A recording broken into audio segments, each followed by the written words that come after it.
Tudo bem, pessoal? Como é que vocês estão? Joia? Estamos aqui de novo para mais uma aula daquela pequena playlist sobre classificação dos seres vivos. Hoje a gente vai falar um pouco sobre uma grande unidade taxonômica ou um grande táxon, os reinos, tá? Lembrando que os reinos são unidades taxonômicas muito abrangentes e muito biodiversas, tá? Dentro dos reinos encontramos várias espécies, ok? E várias formas de vida. Existem hoje 5 grandes reinos, tá? Que organizam todas as formas de vida existentes no nosso planeta. Do simples para o mais complexo, vem comigo. Reino Monera, que é formado por bactérias e cianobactérias, ok? O reino protista, ou simplesmente protista, formado pelos protozoários e pelas algas, beleza? O reino fungi, que é o reino dos fungos, cogumelos, bolores. O reino dos animais, que é o nosso reino, né? Conhecido também como reino animário. E o reino das plantas, tá? Gimnospermas, angiospermas, os grupos de plantas que vocês costumam estudar aí ao longo da preparação para cursos ou estudando biologia de uma forma geral. Legal, né? Gente, essa configuração de 5 reinos, ela foi estabelecida graças ao trabalho de uma série de biólogos, mas alguns se destacam mais do que outros, né? E a gente não pode deixar de dar os créditos, beleza? Essa configuração dos 5 grandes reinos, ela foi estabelecida lá em 1969 pelo trabalho de um biólogo conhecido como Robert Whittaker, tudo bem? Em 1982, pelo trabalho de 2 outros grandes biólogos, né, Lynn Margulis e Carl Schweitzer, houve a certificação da existência desse reino aqui, é o reino protista ou proctista. Esse reino aqui ele sempre foi muito objeto de polêmica, tá? Alguns autores de biologia propunham a anulação desse reino, enquanto o trabalho de Margulis e Schweitzer corroborou a existência desse reino como sendo um reino formado por seres unicelulares, heterótrofos, os protozoários, pluri- ou unicelulares autótrofos, as algas, ok? Então, graças ao trabalho de Robert Whittaker e depois, né, posteriormente, de Margulis e Schweitzer, a gente tem hoje, e a gente pode estudar com segurança, 5 grandes supertáxons ou 5 grandes reinos, tá bom? Beleza. Do mais simples para o mais complexo, a gente vai analisar o que é necessário que cada componente de cada reino tenha para ser colocado dentro daquele reino, para fazer parte daquele reino, beleza? Bom, o que a gente leva em consideração para colocar os integrantes dentro dos reinos? A gente leva em consideração vários fatores. Alguns são mais relevantes do que outros, tá? Eu vou listar aqui os mais relevantes, os mais cobrados em exercícios de biologia e que vocês leem com mais intensidade nos textos de biologia ou livros, tá bom? Presta atenção, o que a gente vai levar em consideração para colocar os componentes dentro de cada reino? Primeiro, o tipo de célula. Se o ser é formado por uma célula com núcleo, uma célula eucarionte ou eucariótica, ou por uma célula sem núcleo, uma célula procarionte ou procariótica, beleza? Esse é o primeiro ponto. Segundo ponto, pessoal, a gente vai levar em consideração o número de células. Se esses seres são formados por uma célula, uma única célula, são seres unicelulares, ou por várias células, são pluricelulares. Outro aspecto que é relevante é a questão nutritiva. Se esses seres são capazes de produzir a própria nutrição e como fazem isso, ou se eles são incapazes de produzir a própria nutrição e têm que se alimentar de alguma coisa disponível no seu ambiente, beleza? Fora isso, existem outros critérios, mas esses são os mais importantes. Eu vou colocar do lado de cada nome esses critérios para vocês poderem, ok? Estudar com mais facilidade em casa. Espero que vocês gostem desse quadro, construir com muito carinho, beleza? Vamos começar pelo mais simples, que é o reino Monera. O reino Monera, pessoal, é formado por seres procariotos, seres que apresentam células que não têm núcleo, não tem aquela carioteca, aquela membraninha que separa o material genético do resto da célula, que organiza uma região chamada de núcleo. Então já vamos começar por aí. O reino Monera, então, é formado por procariotos. Maravilha. Pessoal, esses procariotos, eles têm organização unicelular. Eles são formados por uma única célula. Embora você veja algumas bactérias, que são representantes desse reino, coladas umas nas outras, cada célula é individual. Cada célula é um ser próprio, ok? Então vamos colocar aqui, ó. Unicelulares. Muito bem. Galera, eles podem se alimentar do que está disponível no ambiente, ou eles podem fazer a própria nutrição. Existem representantes, bactérias, que se alimentam do que está disponível no ambiente. Podem viver livremente, trabalhando como decompositores, ou podem estabelecer algum tipo de relação ecológica, algum tipo de simbiose. Podem ser harmônicas ou desarmônicas. Muitas bactérias são desarmônicas, são parasitas, causam doença à espécie humana. Se você já ouviu falar de tuberculose, se você já ouviu falar de cólera, você sabe o que eu estou falando. Essas doenças são causadas por bactérias parasitas, beleza? São simbiontes desarmônicos. Então vamos colocar aqui, ó, podem ser heterótrofas,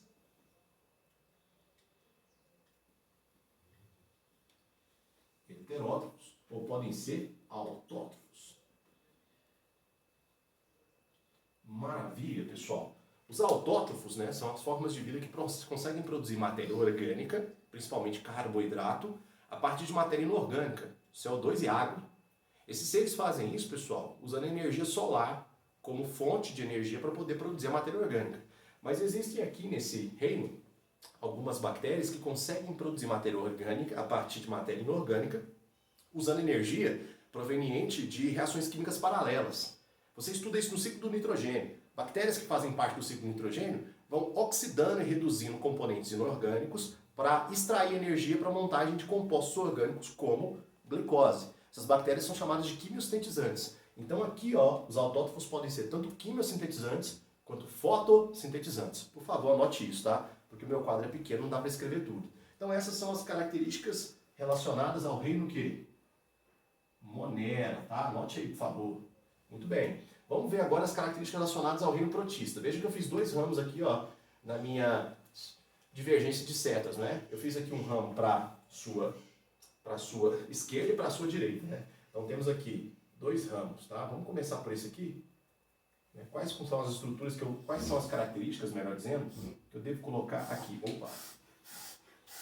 Ficou um pouco estranho aqui. Ficou um pouco estranho aqui.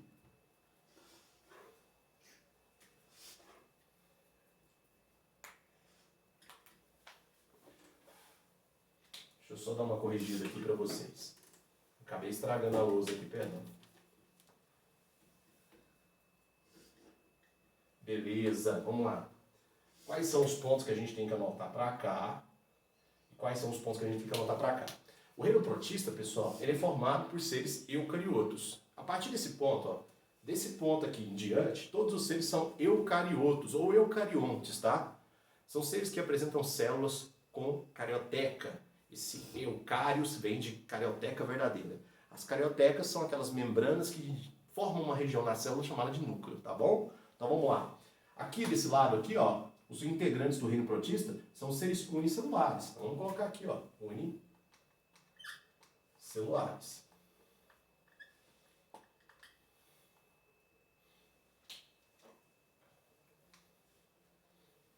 Unicelulares.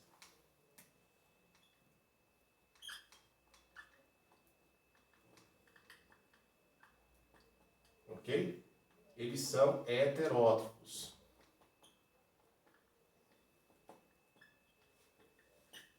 Professor, o que significa dizer que eles são heterótrofos? Quer dizer que eles são incapazes de produzir a própria nutrição. Os protozoários, né, que são esses componentes aqui, ó, do reino protista, são seres que vão se alimentar do que está disponível no ambiente. A maioria deles, quando vive livremente, sem se associar com outro ser, se alimenta de restos, atuam como decompositores. Agora, uma grande parte dos protozoários consegue estabelecer simbiose, que são aquelas relações ecológicas que a gente estuda em ecologia. Algumas simbioses são harmônicas, né? Eles vão trabalhar como mutualísticos ou comensais, enquanto outros vão causar doenças, vão trabalhar como parasitas, né? Você estuda isso lá na parte de protozooses, por exemplo, as protozooses que são causadas pelo toxoplasma, né? A toxoplasmose, pelo plasmódio, a malária, pelo tripanossoma, né? Temos o tripanossoma que causa a doença do sono, tripanossoma gambiense, e o tripanossoma que causa a doença de Chagas ou mal de Chagas, que é o tripanossoma cruzi. Então existem vários exemplos. Talvez um dos mais importantes que cai com mais frequência em exercício vestibular seja a amebíase, né? Que é causada pela ameba ou entamoeba histolítica. Então, muita atenção, esses seres podem ser livres ou eles podem se associar de forma simbiótica com outros seres, simbioses harmônicas e desarmônicas. Fechou? Agora, essa parte aqui do reino protista que eu coloquei do lado de cá do meu diagrama, do meu quadro, você tem aqui os representantes que são capazes de produzir a própria nutrição. Aqui você tem seres tanto unicelulares quanto pluricelulares. Vamos colocar isso, ó. Uni e pluri. Pluri o que, pessoal? Celulares. Legal. E esses seres que vivem do lado de cá, pessoal, melhor, vivem do lado de cá, que estão representados desse lado aqui do meu quadro, perdão, viu gente, às vezes eu viajo. Seres que estão representados desse lado aqui são seres capazes de produzir a própria nutrição. E a nutrição deles é feita por fotossíntese. Como assim? Eles são autótrofos fotossintetizantes. Eles vão usar a energia solar para converter matéria inorgânica em matéria orgânica. São fotossintetizantes. Vou colocar aqui, ó. Autótrofos. Fotossintetizantes. Maravilha, tá? Então, dentro do reino protista, você tem representantes unipluricelulares autótrofos fotossintetizantes e você tem representantes unicelulares heterótrofos que podem viver livremente ou podem estabelecer relações ecológicas ou simbioses harmônicas e desarmônicas. Alright? Subindo aqui, ó, para o grau maior de biodiversidade com relação aos outros reinos. Lembrando, pessoal, desse ponto aqui, ó, em diante, os seres são o quê? São eucariotos, tá? Eles são seres eucariotos. Então você tem procariotos, desse ponto em diante, todos são eucariotos. Ok? Vamos começar do lado de cá, o reino fungi. Ó, reino dos fungos, tá? Reino fungi, pessoal, é o reino formado por representantes como cogumelos, né? Os fungos imperfeitos, os bolores, as quitrídeas, né? Que são fungos que têm uma relação maior com água, tá?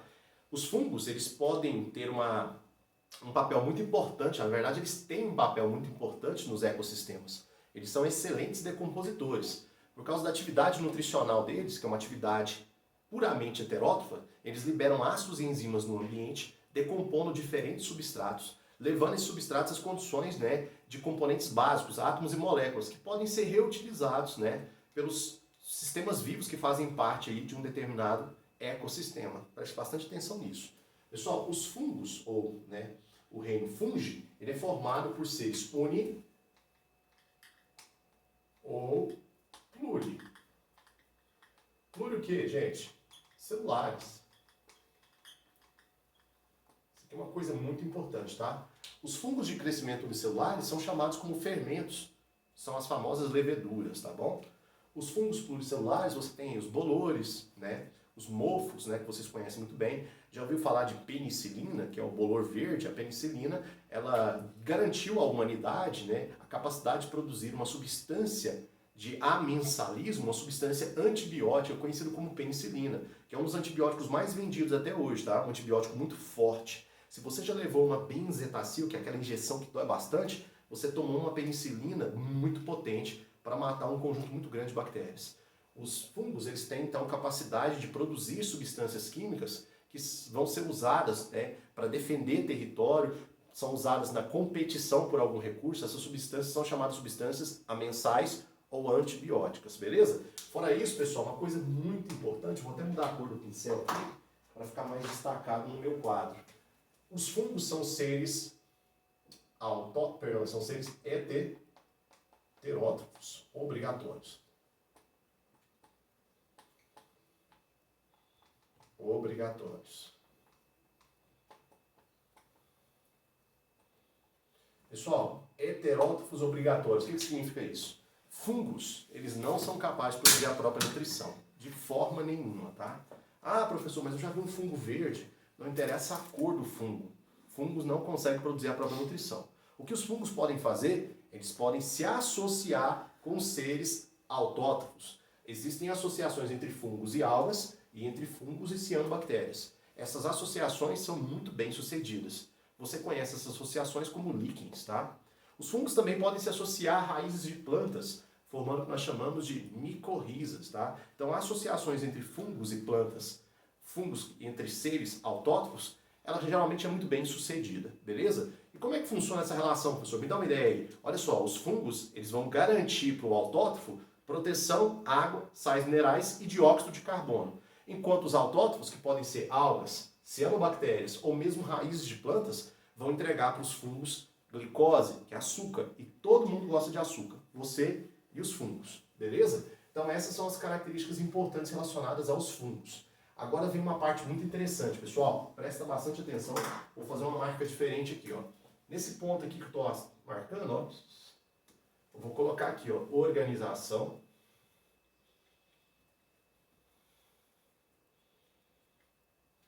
organização tecidual. Opa. A maioria dos integrantes desse reino, conhecido como Animalia ou Metazoa, e a maioria dos integrantes desse reino, conhecido como Plant ou Metáfita, apresenta isso aqui, ó, organização tecidual. Vamos lembrar o que é isso? Organização tecidual, células que têm a mesma origem montam um tecido. Aí o nome, ó, organização tecidual. Tecidos trabalham juntos montando um órgão. Órgãos trabalham em conjunto montando um sistema. Sistemas em harmonia, funcionando corretamente, em homeostasia, formam um organismo, animal ou vegetal. Legal, não se esqueça disso jamais. Uma coisa importante relacionada à organização tecidual. Ela é estabelecida durante uma fase da vida da planta ou do animal, que a gente chama de fase ou período embrionário. Isso mesmo. Somente animais e plantas apresentam desenvolvimento embrionário. Então, o zigotinho, que é formado após a fecundação, passa por um estágio chamado estágio ou período embrionário. E é geralmente nesse estágio ou período embrionário que toda a organização tecidual do bicho ou da planta é estabelecida, beleza? Uma coisa interessante, curiosa para vocês, é que falhas durante essa fase podem acabar com a vida do animal ou da planta ali, ou podem gerar alguma falha, algum erro que vai ser levado para toda a vida do bicho. A gente chama isso de defeito ou falha congênita, já ouviu falar? Uma falha congênita é uma falha que surge lá no período embrionário e pode seguir o animal ou a planta por toda a sua existência, por toda a sua vida. Beleza? Vamos lá, pessoal. Quando se trata dos animais, tá vendo aqui a minha pombinha representando os animais? Legal, a gente vai ter que escrever em cima dela, ok? Os animais, eles são heterótrofos, eles são pluricelulares.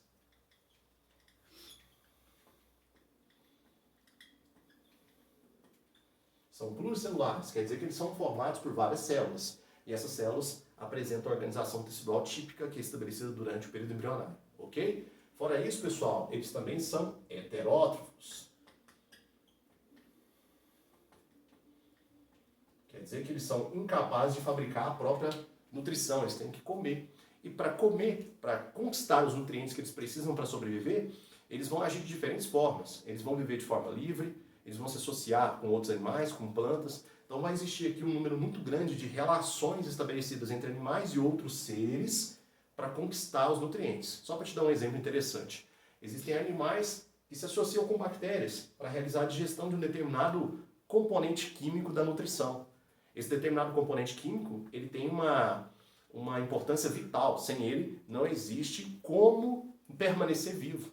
Ok? Algumas formas de vidas unicelulares ajudam os animais a digerir. São os biodigestores. A gente vai ver isso logo nas nossas aulas sobre zoologia, tá bom? Agora, para encerrar esse quadro, que já está ficando bem abarrotado de informações, vamos para esse grupo aqui, que é o grupo das plantas, ou plant.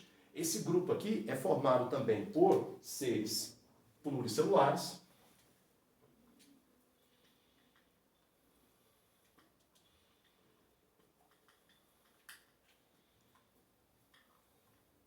Ok? E esses pluricelulares, vou até mudar a cor da minha tinta, ó. Eles são pluricelulares o que, pessoal? Fotoautótrofos, né? Obviamente. Fotossintetizantes, por isso que eu usei a cor verde. A cor verde faz referência à clorofila, que é um pigmento que absorve luz. A clorofila é usada em organelas específicas chamadas de cloroplastos. Os cloroplastos são responsáveis por executar a fotossíntese e garantir a nutrição desses seres, tá? Então vamos fazer um resumo bem rápido que você está vendo aqui, ó.